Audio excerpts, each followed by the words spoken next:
This channel does not promote any violence, harmful, or illegal activities. All content provided by this channel is meant for an educational and information purpose only. একটু আগে আপনাদের সামনে বাবু বাগানের ছবি তুলে ধরেছিলাম। একেবারে পুরনো সাহিত্য ঐতিহ্যকে তুলে ধরা হয়েছে বাবু বাগানে। দক্ষিণদারি এই পুজো কিন্তু অন্যতম একটি পুজোর মধ্যে পড়ে। দক্ষিণদারিতে এবারের ভাবনা কিভাবে সেজে উঠে মানুষের সামনে ইতিমধ্যে উপস্থিত হয়েছে দক্ষিণদারির পুজো জানতে আমরা সরাসরি চলে যাব পুজো মণ্ডপে। রয়েছে আমাদের প্রতিনিধি ষষ্ঠী চট্টোপাধ্যায়।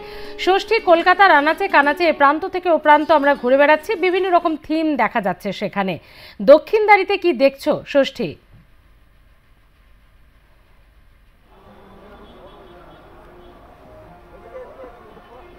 দেখো, দক্ষিণদারি ইউথসের তাদের 24তম বর্ষ এবং সেই 24তম বর্ষে তাদের যে থিম, তাদের যে ভাবনা, সেটা হচ্ছে সিংহ বাহিনী।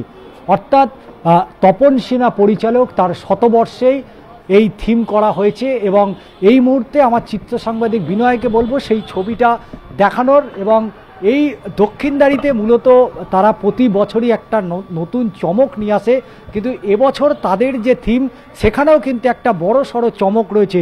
একেবারে মণ্ডপের বাঁ দিক থেকে দেখানো শুরু করব, যেখান থেকে দেখা যাচ্ছে যে তপন সিনহা পরিচালিত একাধিক ছবি, প্রায় 700 থেকে 750 ছবি তিনি কিন্তু করেছেন তার জীবনকালে। এবং সেখানে প্রায় অধিকাংশ, সবুজ দ্বীপের রাজা থেকে শুরু করে, আতঙ্ক থেকে শুরু করে, কাবলিওয়ালা, জ্যোতিগৃহ, এক ডক্টর কি মত, এবং যেটা বলার চেষ্টা করবে, এই যে এখানে টিনের চালের মতো যেটা দেখা যাচ্ছে, এখানেই মূলত প্রজেক্টর দিয়ে তপন সিনহা নির্মিত যে সমস্ত ছবি, ছায়াছবি, সেই সমস্ত ছবিগুলো এখানে দেখতে পাওয়া যাবে। আমি আস্তে আস্তে ভেতর দিকে যাব। পুরো মণ্ডপটা, মাঠ জুড়ে কিন্তু সমস্ত জায়গায় কিন্তু একেবারে তপন সিনহার যাবতীয় জিনিস। আমরা যেমন গোটা একটা বাস দেখালাম, যে বাসটা মূলত 1950 সালে, যেটা 5A, যেটা মূলত একেবারে বেলঘড়িয়া থেকে পার্ক স্ট্রিট পর্যন্ত পৌঁছে যায়। আমার বাঁ দিক থেকে যে দেখানোর চেষ্টা করব, আমার চিত্র সাংবাদিককে বলবো, দেখতেই পাচ্ছ সেই সবুজ দ্বীপের রাজা থেকে শুরু করে আমরা দেখছি কাবলিওয়ালা থেকে শুরু করে একাধিক যে তপন সিনহা নির্মিত যে ছবি, এটা হারমোনিয়াম থেকে শুরু করে নিউ থিয়েটার, নির্জনের সৈকতে, ক্ষণিকের অতিথি, এবং একাধিক যারা সেই সময় পরিচালকের যে সিনেমাগুলোতে যারা ছিলেন, উত্তম কুমার থেকে শুরু করে, জহর রায় থেকে শুরু করে, সৌমিত্র চট্টোপাধ্যায় থেকে শুরু করে, এই যে হারমোনিয়ামটা তুমি দেখতে পাচ্ছ তপন সিনহার, তার যে এই হারমোনিয়াম যে একটা ছিল, সেই হারমোনিয়াম, এবং এই হারমোনিয়াম সিনেমাটাও কিন্তু সেই হারমোনিয়াম দিয়েই একটা তার সিনেমা রয়েছে।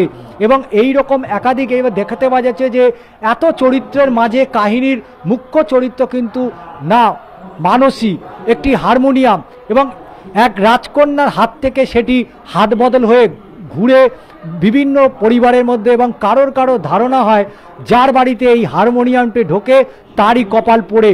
বলা ভালো, এই বাদ্যযন্ত্র আদতে অভিশাপ বয়ে আনে, কিন্তু সত্যি কি তাই? হারমোনিয়ামে এই বাঙালি প্রথম খুঁজে পায় সঙ্গীত পরিচালক তপন সিনহাকে। এবং শুধু তাই নয়, এখানে দেখতেই পাচ্ছ বাঞ্ছারামের বাগান, এবং সেই বাঞ্ছারাম এখানে বসে আছে। এবং শুধু তাই নয়, তার পাশে কাবলিওয়ালা, একেবারে সেই সময়কালে সবথেকে সেরা যে বাংলা ছায়াছবি, অর্থাৎ সেই কাবলিওয়ালা, এবং সেই কাবলিওয়ালা যেমন দেখতে পাচ্ছ। এবং তার পাশাপাশি সেই রবি ঘোষ, মূলত দামু সিনেমা অনেকেরই মনে আছে, অর্থাৎ তার যে হাতের জাদু, তার রান্না, সেটাও কিন্তু এখানে তারা স্পষ্ট ফুটিয়ে তোলার চেষ্টা করেছে। এবং রবি ঘোষ, এবং তার পাশাপাশি সফেদ হাতি, যে সফেদ হাতি সিনেমায় আলোড়ন সৃষ্টি করেছিল বাংলা সিনেমার জগতে, এবং সেই সফেদ হাতিকে সামনে রেখেই মূলত তাদের প্রতিমা কিন্তু সেখানে রাখা হয়েছে। এবং দেখতেই পাচ্ছ সেই প্রতিমা, অপূর্ব প্রতিমা।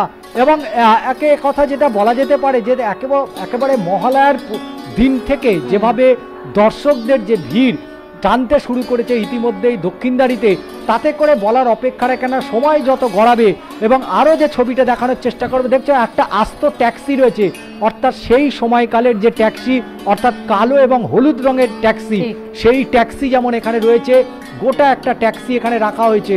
অর্থাৎ দেখার জন্য বহু জিনিস রয়েছে, যেগুলো মূলত এই প্রজন্মের অনেক তরুণীর তাদের কাছে কিন্তু বিষয়টা কিন্তু একেবারে অন্ধকারে থাকা, তারা কিন্তু এইখানে আসতে জানতে পারবে যে তপন সিনহা পরিচালিত যে সমস্ত সিনেমা এখানে দেখতেই পাচ্ছ, সৌমিত্র চট্টোপাধ্যায় থেকে শুরু করে, ভানু বন্দ্যোপাধ্যায় থেকে শুরু করে, উত্তম কুমার থেকে শুরু করে, প্রত্যেকেই কিন্তু তারা সেই সময় যে সিনেমাগুলোর সাথে তারা ছিলেন, সেই সিনেমাগুলোর প্রতিটা জায়গায় আমরা দেখতে পাচ্ছি।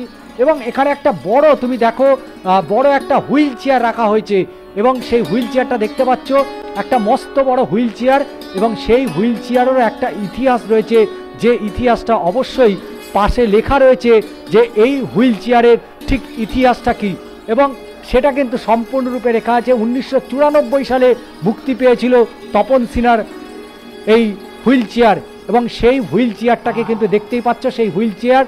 এবং ধীরে ধীরে তোমাকে আরও যে অনেকগুলো জিনিস দেখাবো, যে জিনিসগুলো অবশ্যই দর্শকদের টানবে এই দক্ষিণদারি ইউথ, কারণ গত বছর অর্থাৎ 2023 সালে তারা সেরা কিন্তু এখান থেকে একাধিক পুরস্কার জিতে নিয়েছিল। এবং আমরা ধীরে ধীরে এগিয়ে যাব, ক্লাবের যারা বড় দর্শক রয়েছে তাদের সাথে একটু কথা বলার চেষ্টা করব, তার কারণ মহালয়ার দিন থেকেই শুরু হয়ে গেছে মানুষের যে ভিড়, এবং সেই মানুষের ভিড় উপচে পড়েছে এই মুহূর্তে। এবং আরও খানিকটা আমার ডান দিকে ছবিটা দেখানোর চেষ্টা করব, যে পুরো দক্ষিণদারি ইউথ, এই দক্ষিণদারি ইউথের আরও একবার ছবিটা, তার কারণ পুরো দক্ষিণদারিতে একটু কথা বলার চেষ্টা করব, যেহেতু বহু মানুষ তারা এসছে, তাদের সাথে একটু কথা বলার চেষ্টা করব, তাদের প্রাথমিক দিদির সাথে কথা বলে। দিদি, কেমন দেখছেন?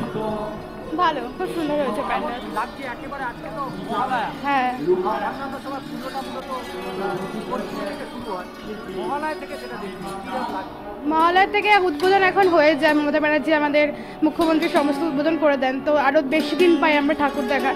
মজাই লাগে, যতদিন দেখবো আরো বেশি মজা লাগে। ঠিকই, বাড়তি পাও না। আপাতত ধন্যবাদ ষষ্ঠী তোমাকে, আমাদের সময় খুব সংক্ষিপ্ত, তবে সুন্দর একটা পুজো, অন্য ভাবনার একটা পুজো এখানে ধরা দিয়েছে দক্ষিণদারিতে। এবং এই ভাবনা যেখানে কিন্তু হারিয়ে যাওয়া শুধুমাত্র শিল্পীর ভাবনা নয়, নতুনত্ব কায়দায় একেবারে অভিনবত্বে মোড়া রয়েছে দক্ষিণদারি ইউথের এই পুজো মণ্ডপ।